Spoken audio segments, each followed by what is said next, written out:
Welcome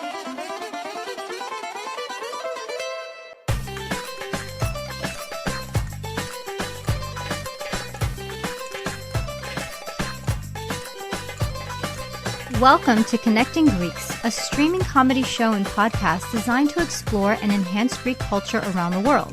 Join hosts Angelo, Adi, and Foti as they bring you fun and interesting guests from all walks of Greek life. Grab a kafedaki and join us. Hey everyone, welcome to another episode of the Connecting Greeks podcast. I'm Ari and I'm here with my two favorite co-hosts. Let's start off with my lesser favorite, Foti Stamos. What's up, Foti? Ari, thank you for that wonderful introduction. As always, yes. Yes, But it leads up to my favorite of all time, Mr. Angelo Tsaroukas. Hello, Angelo. Peace out, brothers. What's going on? How are you? How's everybody? Good. Did everybody enjoy fake Easter? I hope you did. I enjoyed it because we bought it. We got the. Oh, did I say that? Yeah, I did say that. So for people listening, yes, the real Easter is May 5th. Cinco de Mayo with Greek Easter, okay? That's what it is. No, Ange. I'm very excited about our guest today. I met this gentleman a few years ago when I was doing shows in Australia. He works with the I want to say the Greek City Times. Is that right, Nick? That's right. Yep. Greek City Times. He has a book that now we went to the Sydney Harbor and they had an exhibit. And I was with the guys from Ouzo Talk, good boys, Nick and we went there, and Nick and Tom, and their Nick's pictures were up all over the place. I saw these people looking at it, and I was so impressed with what I think what we would consider our pride and joy, the Avzones, and his book. I think it's the Avzones collection now because I have They're right in front of you. Keep the thing on. Watch you see your the face. background, but I got the book. Oh, they're right here, Angelo. I've got the book. Yeah, he has it right there. Look, that's nice. Yeah, yeah. There it is. There it is. And guys, I got to tell you, I was so impressed with it. And Nick is a very accomplished photographer, journalist, promoter of Hellenism. Mm. And we went, and then this wasn't a Greek event. We went down with the guys to have a coffee, shoot the shit down by the harbor. And I saw this stuff, and I was so impressed with it. And when I asked him, he says, yeah, well, come on your podcast. Because as you know, Nick, this podcast. But anyways, blah, blah. Nick Bourdo, welcome to Connecting Greeks podcast. Welcome, Nick. We just had Icosiped de Martio, No. which was a busy time for you, so we had to wait till after. Yeah. Because of this. And guys, I'm not kidding you. When you see the book, he gave me this book. I have it as a table book at my home. People come over and pick it up right away. And we don't realize now, in the book, the guys that are walking around the book, the shoes that they're wearing is my name, Tsaroukas.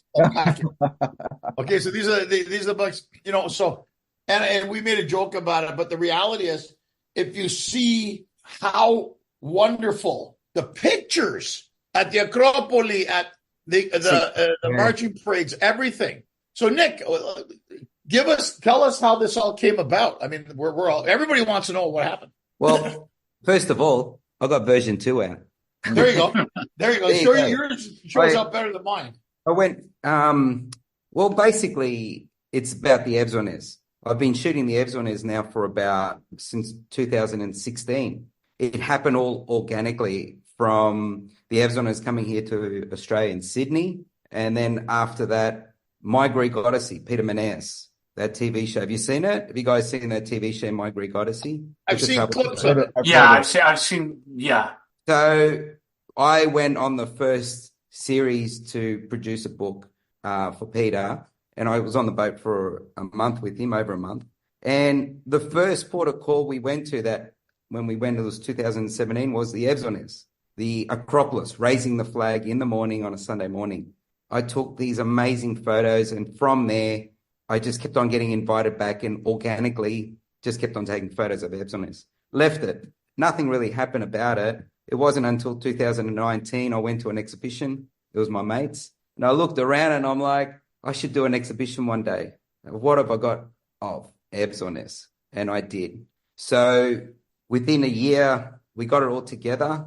And then Mitsotakis was actually coming out to Sydney. And we had it all ready and COVID hit in March. It was February 2020. It hit, and we had this whole exhibition. And Bill, the owner of Greek City Times, because we were getting the feed through. Yeah, great guy. He rang me and he goes, "We're getting the feed, and we knew something serious was coming." He goes, "That exhibition, put it away for a year." Okay, no, we've got all this. It's an amazing exhibition, 29 photos, really large prints, canvas. And so we put it away. So over that time in 2020, 2021, His Eminence Archbishop Makarios saw the book and he loved it and wanted part of the 200 years celebration. So we took it around 2021, 2022, 2023. I saw Angelo in 2022. That's when you saw it. And did I mention that I was going to Athens with it? I don't think. Yes. Yeah, I did, because that's where we did the deal the day before. That was a Saturday. I did the deal on Friday. Took it to Athens War Museum in 2023, the whole exhibition, a new exhibition too, new prints and everything. The presidency loved it that much. I actually donated it to the presidential palace and the garrison. And I went back in December, it was 19th of December 2023 last year. They reconstructed that whole exhibition that was at the Athens War Museum. The whole team came to the garrison, reconstructed it in the garrison for the president of Greece, Miss Katerina Sakalopoura, and she came for 1 hour to have a look at it, and I gifted her the whole exhibition and everything, and I sat with her and all that. It was something surreal. Again, someone from the Greek diaspora, from down under, has captured Greece's favorite sons, and it's now permanently on display in the palace and in the garrison and in the presidential. So yeah, it's something. It's a big journey that I've had. A lot of community support. The Athens exhibition would not have happened if it wasn't for the community coming together. We had a fundraising evening. We've had community from Melbourne to Canberra, the guys here in Sydney, all the little communities here in Sydney all got together, and then I donated the whole exhibition. So we're talking a very significant amount of money, because these prints are large prints and they're printed on the highest quality canvas. And that's my little story about the Hellenics. Yeah. Well, Nick, this is the thing, and that's why Adi and Forti and I, the whole gist of this podcast is showing remarkable stories like yours. You're in the other end of the world. Our parents, like all our parents, got on ships and went America, Canada, South Africa, Australia, which has one of the largest populations outside of Greece. Mm-hmm. And the fact that you had this passion for, like you said, tapidiamas, the zonas, and the fact that you gifted it to them, and your work will be permanently there for Greeks and anyone visiting around the world. This is a guy from Australia. So I commend you for this. And I think that's what we try to do with this podcast, get these stories. We want people to know now if they go to Greece, they can come and see it. And guys, I'm telling you,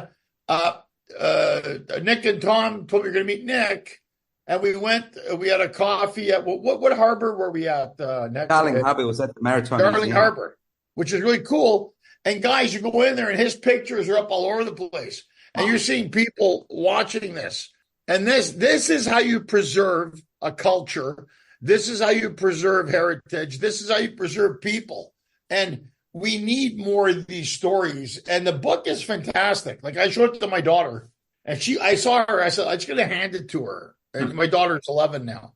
And I wanted to see, and I saw her going through the whole book. She was, Daddy, these pictures are really nice. Do you know this man? I said, yes. I said, he took all these pictures, and the way you designed the book, it's the right amount of text that coincides with the pictures. And I thought, what a great tribute. The fact that they, at the War Museum in Greece, that they said, look, we want all your stuff. And your name's going to be on that forever, generation to generation. But you see, again, it shows me, and I think Fortinati will agree with this, is that these are the stories, these are the people, the movers, the shakers that do this. And I think for a long time, Greece wasn't embracing that. But I think now, and Mitsotakis was just in Canada with Trudeau on Ecosipede de Martillo. And I think now, because it's a global economy, look at us. We're in 4 different parts of the world right now, and we're all together here. Olimasi. And I think that's the thing. Guys, what do you think? I don't know. I mean, Well, go ahead, Fati. if I can follow up with what you're saying, we'll have Ari kind of end off with this thought that you're right. Like without these platforms that are existing today, like this show and probably other shows as well, that as individuals in our respective communities, there's some Greek, despite of their background, that's making an impact, whether it's in their local community or within our culture. And the only way to actually know about this is through these mediums, right? This podcast has been gracious enough to bring people like Nick and others to showcase what we are doing and what we're capable of. And as far as Greeks go, there's a lot. But I had not to change modes, but I had a question for you, Nick. You mentioned that everything was set up and you were going to do a show and everything. And because of COVID, they had to pack it up. And now in hindsight, everything seems to have worked out very well. What were your thoughts when that first happened, that you realized that this couldn't go on because of this, like, first time in our generation, a kind of pandemic has hit and all of a sudden you can't display your work? Was that like a scary thought for you? Did you say, well, whatever, it'll happen? Or were you positive? Were you negative? How does the artist behind the work feel when something like that happens? My mind goes back to last year, believe it or not, of what I was feeling. And this is why I'm actually, they say why I do what I do. I'll take last year's example. In December, I traveled to Greece to hand the exhibition over to the president. I was there for a week before, and it was the build-up. All the team from the Athens War Museum was there. Everybody, the army. Don't forget, the garrison is a military base. So a lot of things happen. That morning, I was supposed to present it. It was on a Thursday morning. Got up, had my breakfast upstairs at the hotel, came back down, started getting dressed, put my tie on, and I saw the Admiral calling me. Okay, it's probably just check if I'm coming. The minute I heard, "Good morning, Nick. How are you? How have you been? Is everything okay?" I knew he wasn't checking in. Mm-hmm. And then he goes, "Got some unfortunate news." I go, "What is it?" He goes, "Well, the president's been overseas to Switzerland and various countries, and she's come down with a small bug, and she won't be able to attend today. She might be out for 5 days. What do you want to do?" And I looked at it and I'm going, deja vu, 2020, about to present an exhibition.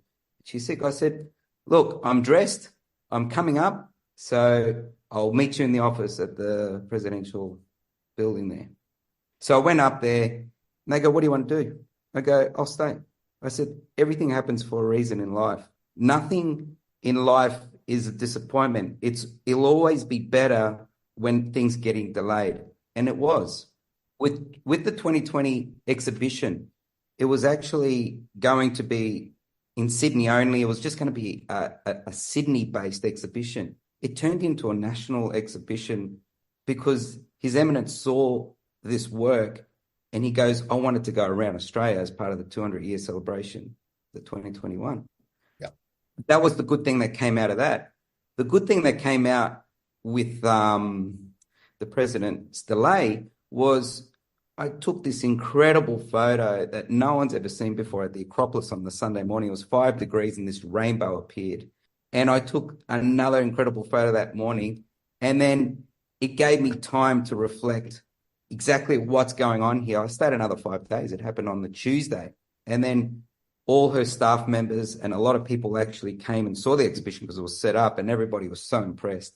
And when I did meet her, I was more prepared mentally than I was before. And I'd taken that photo and everybody was talking about that photo and we were showing that photo to her and everybody in the military was seeing it. And yeah, I'm always a believer of if things get cancelled or things don't happen, it's always meant to happen because that's part of the game. That's part of the program. It is always something better always to happen. I'm always on the front foot. Initially I went, shit. And I'm like, no. And then I'm like, okay, what's the reasoning behind this? It's going to be better. And it was. It always is. Second time round or third time round, it comes better, and you have that feeling, yeah, this is the shit. It happened. You know what I mean? So Well, that's the right attitude to have. Yeah, I'm very much on the front foot, always on the front foot, and just see it's going to be better, and it always is because you program it to be better. That's so, Nick, what's been the response from the Aussies, not the Greek ones, the actual? Well, believe it or not, I went to America. Sorry, I'm going to America soon. I'm coming, guys. I'll let that. We got to bring this to America, by the way. Oh, yeah, it is. It's coming. It's coming. Okay. Last year I only had the fundraiser in Australia.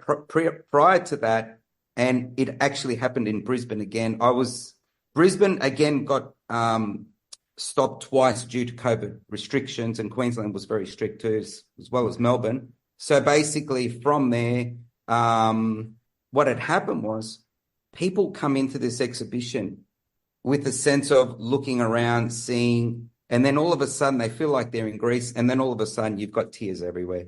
The amount of tears, I had to have a tissue box half the time because people will just stop and cry, because especially the older people, it's like looking for a window when you see these photos. It's like looking for a gateway to Greece. You saw it, Angelo. You're looking at it and you're like, it's like a window to Greece. All these photos there, they've got some kind of code where it just sends you straight to Greece. And the amount of emotions, the amount of people crying, the amount of people just standing there wanting to be there was incredible.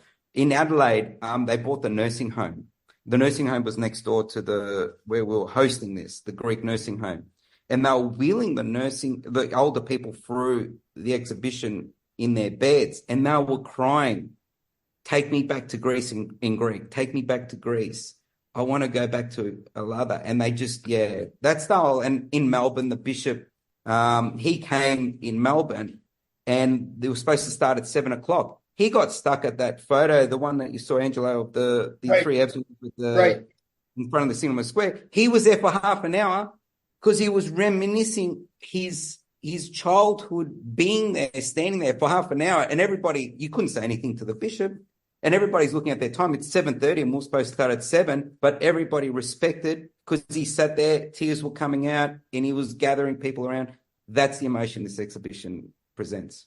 How does that make you as an artist feel that your work has such power over people?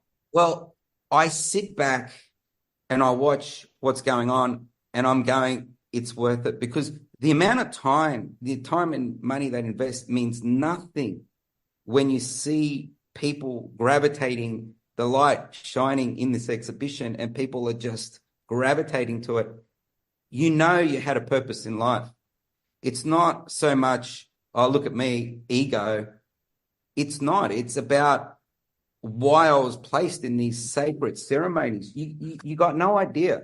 Nobody can take these photos. Nobody is ever allowed to take these photos, but I always was. Why was I always allowed to take these photos that were sacred? Why was I always allowed to take, like, look at this one here. It's the Acropolis. This is the version 2, Angelo, the one that you don't have. That's the one I loved. Yeah, it's second. Yeah, this is the second edition. And like, has anybody ever seen an Epsoner do this? No. Right? No. But Nick, let me add to this. What does that mean? But let me add to this. I want to get back to you. Your pictures. They always say a picture tells as 1,000 words. Yours represents almost a million lives. And what I was mesmerized by, and this is a gift that you have, when I saw the pictures up at Darling Harbor, and then you gifted me this beautiful book. You have this ability to take something so precious for Greeks. They represent freedom, as far as I'm concerned, the Ebzonis, right, guys?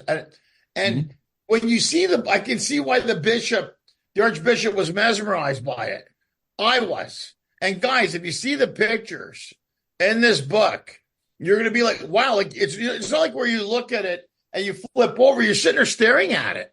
And you're like, it's almost like you're able to take, like Da Vinci did that with the Mona Lisa, which is a different parallel. On your pictures, it's almost like you're taking people and bringing them into your picture. That makes sense? And you're looking at it and you're like, well, when I saw it, I remember Syntagma Square, the Acropolis. But the symbolism, I think, is where the Greeks especially attached themselves to it. It happened to me. I even mentioned it in my show in Sydney. I said, look, if you guys get a chance, you got to go see this. And I mean, I'm just, coming in from the States now. But at the same time, I think what the gift that you have, and I think you are or aren't aware, like you said, you put all the time and effort into it. Your payoff is watching how people react to these photos. But they're beyond the photo. I don't know how do I fucking explain it. It's like it really is. It's like a glimpse. It's like taking you there. Like there's a one where all the Ebzones are walking on the Vounneau there with the Acropolis. It's such a iconic. It's like they're going to fucking war when you're watching it. You know what I'm talking about, Nick? And you're looking at this, and this is the ceremonial guard, and it's really dope. This one here. That's the one. Show it to the guys. It's Marbles to Mountains, and it's one of the most favorite in the exhibition. Look, what can I say? It was always meant to be, and that's the bottom line. Like, what do I get out of it? Well, it's my path in life to etch in history the Evzones and capture them for generations to come. Wow. That's what it's all about. That's what it's all about. And like Angela, you did it quite well, my friend. Very well. Where? And this photo here is actually called Freedom or Death, and that's just before they raise the flag on a Sunday morning at 8:00. They wait for the church bells to sound across Athens at 8:00, and then they start raising the flag. And that photo was there, and they're just waiting there, and that symbolizes the Evzon jumping over. It's Eleftheria y Thanatos. Everything, the Evzon's symbolism. It's everything. The thread to the last thread, to the teardrop that comes down, that string that comes down. Everything is got a meaning. It's not just a costume just made up and they're just wearing it. It's entrenched in history, and that's what I've captured. Nick, where can people get your book? I mean, we're going to link everything, but can you tell the audience where they can see this? You can go to greece2021.com.au or type up the Evzones collection. It comes up because, again, it's not something that's out there a lot. The Evzones collection or greece2021.com.au. And you follow the links. It's got the book in there. It's got all my stories. It's got where I've been. It's got all the photos, all the videos we've done. I was on ERT last year. It's got everything, yeah. At greece2021.com.au. So moving forward, wheels have been in motion for about a year and a half now to come to America. Logistically, it's huge because we're redoing an exhibition just for America. We're reprinting again, like we did in Athens, but in America, it's going to be bigger because we're going to hopefully Boston, New York, Washington, Chicago, one other place. You going to LA? Okay. We'll probably leave it in Chicago and then we'll come back and do LA because I'm planning I want to be with the exhibition for 3 weeks touring this. So, and that's going to happen hopefully next year, and wheels are really in motion now. We're just trying to finalize the venue. So I will definitely let you guys know when, if it eventually. Yes, you have to, because we can put it to our network, Nick. We can put it absolutely. People know where your exhibition's going to be. We do that. The hardest thing is finding venues. That's the hardest thing. Like logistically and all that can be worked out. Financial will work that out, but venues, the right venues is hard. So that's where we're at the moment. So yeah, that's what's happening. Wow, that's a great story. A great artist. I actually haven't seen the book myself, but man, I look forward to seeing it because everything you described is amazing. You can just go to Angelo's house because he has a copy. Angelo, we'll come a copy signed by the author. Oh wow, that's me, not you.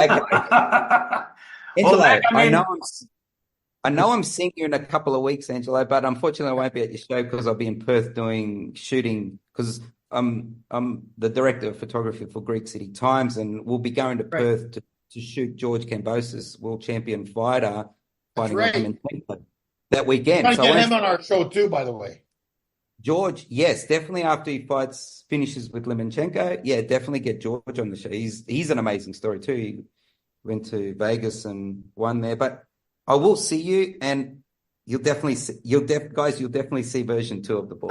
Absolutely. And I mean, it looks amazing. I think everybody out there watching and listening, definitely make an effort to check this out. It seems incredible. Yeah, and Angelo keeps raving about it. He doesn't rave about many things, so I don't. Yeah, but I'm going to see you and Bill, and they're very rooted in the community. And I'm happy you came on the show. But before we let you go, Forty has some questions for you. We do this little thing. Nick, that we bring on to get you know. I'll give it to Forty. Thank you, Angelo. So, outside of knowing that you're such an amazing artist through your work, Nico, we'd like to get to know you a little bit more through these 3 questions we're going to ask you, as we ask all of our guests. Being that are you born and raised in Australia? Yes, born and raised. I was born in Queensland, actually. I grew up in Brisbane, where I just had the exhibition 2 weeks ago. So, excellent. So, where are your parents from in Greece? Peloponiso and Mum's Mekrasiati, Asia Minor. My yaya was one of those in Smithy, the little kid that was jumping over bodies to hop on the boat. Wow. All right, so here we go. So first question for you, Nico. As a Greek Australian, when it comes to our Greek cuisine, are you a fan of octopodi or fried calamari? Fried calamari. Oh, fried calamari. Yeah. Octopodi, you need only octopodi is the only time you have that. For myself, I have the burner, and you see it hanging all afternoon up on the string. That's when you have it. That's when it's the tastiest, right? When it's so dried out on that Correct. clothesline. Calamari is good all round, but octopodi, especially because I go to Kithera all the time. In Kithera, there's a place there that does it. They hang it. Uzo, bang. I agree. And that leads to the next question. Go. Uzo or tsipuro? Tsipuro. Tsipuro. Does the job quicker. Well said. Well said. And the last question for you, Nico, before we end off. Hellenicos cafés or frappés? Oh, that's a tough one. That's a tough one. Time of the day it is. Depends on the mood. It's a tough one. The Hellenic cafe is in the morning, but the frappe is sitting back, just watching world go past in Greece. I would say the frappe, because you know what? I love just people watching and just looking what's going past. Agreed. I like Greek coffee. It helps you poop better. Greek coffee in the morning. Greek coffee in the morning, that goes quick, but then the frappe will last for an hour on your €3.50 and you're taking up their check. I mean, all these 3 questions are so important part of our culture, isn't it? It is. Both of them. You asked the question, but I can relate to both, and they're both at different times of the day or different times of your life or wherever you are. You will have that. They're both amazing. They're all amazing things that you all right. I mean, great interview, Nick. Amazing work that you're doing. Angelo, thank you so much for introducing us. We definitely suggest very much that people go out and check this out online, order, however, go to Angelo's house and check it out, or whatever you have to do. But Nick, thank you so much for your time. Thank you for being with us. Thank you so much, Foti. Angelo, as always, pleasure you being with us. And everybody out there, and everybody out there, thank you for watching and listening. And we will see you guys next time. Thank you, Nick. Thanks, everybody. Foti, Angelo. Thank you. Bye-bye. Thank you. All the best. Have a nice day. Bye-bye.